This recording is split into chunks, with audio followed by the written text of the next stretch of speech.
Hello everyone, welcome to తాలింపు studio reviews. ఈ review నేను మీకు మరో తమిళ సినిమా సేమ్ డే రిలీజ్ అయిన ఇంకొక తమిళ సినిమా మన ధనుష్ గారు డైరెక్షన్లో ఆయన సిస్టర్ కొడుకుని అంటే ఆయన మేనల్లుని హీరోగా ఇంట్రొడ్యూస్ చేస్తూ ఆయన ఒక సినిమా తీశారు. ఆ సినిమా పేరు తమిళ్లో నిలావుకి ఏ మేళ ఎన్నడీ కోపం అనేది తమిళ టైటిల్ అనమాట. అంటే వెన్నెలకి నా మీద ఎందుకు కోపం, దానికి తెలుగు టైటిల్ అంతే పొయిటిక్గా పెట్టారు. ఇక్కడ కూడా జాబిలమ్మ నీకు అంత కోపమా.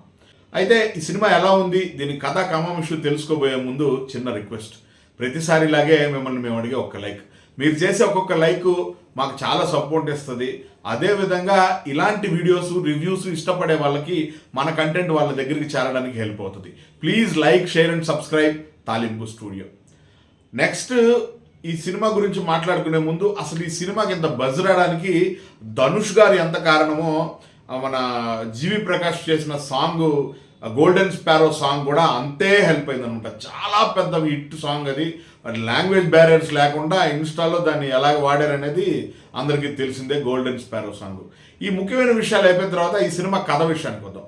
ఈ సినిమా కథ విషయానికి వచ్చేటప్పటికే హీరో ఒక అమ్మాయిని లవ్ చేసి ఆ అమ్మాయితో బ్రేకప్ అయిపోయి తర్వాత ఒక హోటల్లో షెఫ్గా పనిచేస్తూ ఉంటే ఇతను డల్గా ఉంటున్నాడు, తేడాగా ఉంటున్నాడు అని చెప్పి ఇతనికి పెళ్లి చేద్దామని ఫిక్స్ అయిన వాళ్ళ అమ్మ నాన్న ఇతను పెళ్లి చూపులకు తీసుకెళ్తారు. అక్కడ పెళ్లి చేసుకోబోయే అమ్మాయి ఇతని స్కూల్లో ఇతనితో పాటు చదువుకున్న క్లాస్మేట్ అనమాట. ఈ విషయం తెలిసిన తర్వాత వాళ్ళిద్దరు ఓకే, బట్ మాకు కొంచెం టైం ఇవ్వండి, ఒక వారం 10 రోజులు మేము ఒకరినొకరు తెలుసుకొని మా డెసిషన్ చెప్తా ఉంటారు అనమాట. ఈ వారం 10 రోజుల గ్యాప్లో హీరో యొక్క ఎక్స్ లవర్ ఇతను ముందు లవ్ చేసి బ్రేక్ అయిపోయిన అమ్మాయి పెళ్లి ఇన్విటేషను, పెళ్లి విషయాలని ఇతనికి తెలుస్తాయి. ఈ తర్వాత ఈ కథలో జరిగిన వింతలు విశేషాలే జాబిలమ్మ నీకు ఎంత కోపమా.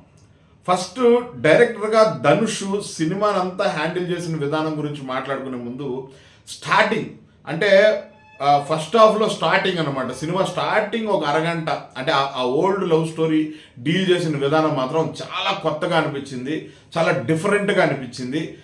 అది ఒక కొత్త అటెంప్ట్, బాగుంది, అరే చాలా కొత్త సినిమాకి వచ్చావే అనే ఫీల్ అయితే ఖచ్చితంగా కలిగింది. కానీ దాని తర్వాత ఈ సినిమా నడిచే విధానంలో ధనుష్ గారు ఏదైతే క్యాప్షన్ ఇచ్చారో అండ్ యూజువల్ లవ్ స్టోరీ అని, చాలా రెగ్యులర్ సినిమా, చాలా యూజువల్ లవ్ స్టోరీ లాగే ఉన్నదంట. సర్ప్రైజ్ ఎలిమెంట్స్ పెద్ద కనిపించలేదు. కథా కమాంశు గురించి మాట్లాడుకుంటే నెక్స్ట్ మిగతా విషయాలు ఇంకా మైనస్ పాయింట్స్ అంటే ఏంటంటే ఇంకొక కొన్ని జంటలు ఉన్నమాట. ఆ జంటల్లో లవ్, అది వీళ్ళు వాళ్ళని లవ్, వాళ్ళు వీళ్ళని లవ్, అంటే ఈ జంజీ కిడ్స్లో ఏదైతే జరుగుతుందని చెప్తున్నారో దాన్ని ఆయన స్క్రీన్ మీద తీసుకొచ్చే విధానంలో కొంత తడబడ్డారని అనిపించింది. అదంతా బాగా అనిపించలేదు, అంటే అంత ఈజీగా డైజెస్ట్ చేసుకునేలాగా నాకు అనిపించలేదు. మేబీ అది నా ప్రాబ్లం ఏమో, ఇది నా పర్సనల్ ఒపీనియన్. నాకైతే కొత్తగా ఏమీ అనిపించలేదు. యూజువల్ లవ్ స్టోరీ కాకపోతే వీళ్ళు వాళ్ళని లవ్ చేస్తున్నారు, మెయిన్ ట్రాక్ కాకుండా మిగతా విషయం చెప్తున్నారు, వీళ్ళు ఇంకొకరిని ఈ స్క్రాప్ అంతా ఎక్కువగా అనిపించింది అనమాట. తర్వాత రన్నింగ్ ఫేజ్ కూడా సినిమా అక్కడక్కడ బాగుంది అనిపిస్తుంది, అక్కడక్కడ డ్రాప్ అయిపోయింది అనిపిస్తుంది అనమాట. శరణ్య గారిని పెద్దగా యూజ్ చేసుకోలేదని నాకు అనిపించింది. అలాగే నరేన్ గారు ఆయన క్యారెక్టర్ని కూడా పెద్దగా యూజ్ చేయలేదని నాకు అనిపించింది.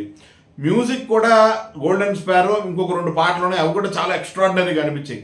ఏదైతే నాకు చాలా నచ్చిన స్టార్టింగ్ పార్ట్ ఏదైతే ఫస్ట్ లవ్ స్టోరీ అని నేను చెప్పానో దాంట్లో వచ్చే మ్యూజిక్ అంతా కూడా 3 మ్యూజిక్ని ఎక్కువగా రిజంబుల్ చేయడం అలాంటివి కొంచెం ఇబ్బంది అనిపించాయి. ఓవరాల్గా జస్ట్ 1 టైం వాచ్.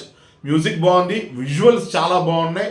ధనుష్ గారి డైరెక్షన్లో ఒక యూజువల్ లవ్ స్టోరీ చూడాలి, సరదాగా ఫన్ అనుకుంటే మాత్రం జాబిలమ్మ నీకు ఎంత కోపమా ఫ్యామిలీ అంతా కూర్చొని చూడదగ్గ చిత్రమే. బాగుంది, న్యూ ఏజ్ లవ్ స్టోరీ. జాబిలమ్మ నీకు ఎంత కోపమా చూస్తే మీ ఒపీనియన్స్ మా కామెంట్స్ రూపంలో తెలియజేయండి. మరిన్ని సినిమా విశేషాలతో, మరిన్ని రివ్యూస్తో మీ ముందుకు వస్తూనే ఉంటాను. సైనింగ్ ఆఫ్ కళా Sanjit. We love cinema. Please like, share and subscribe Talimpu Studio.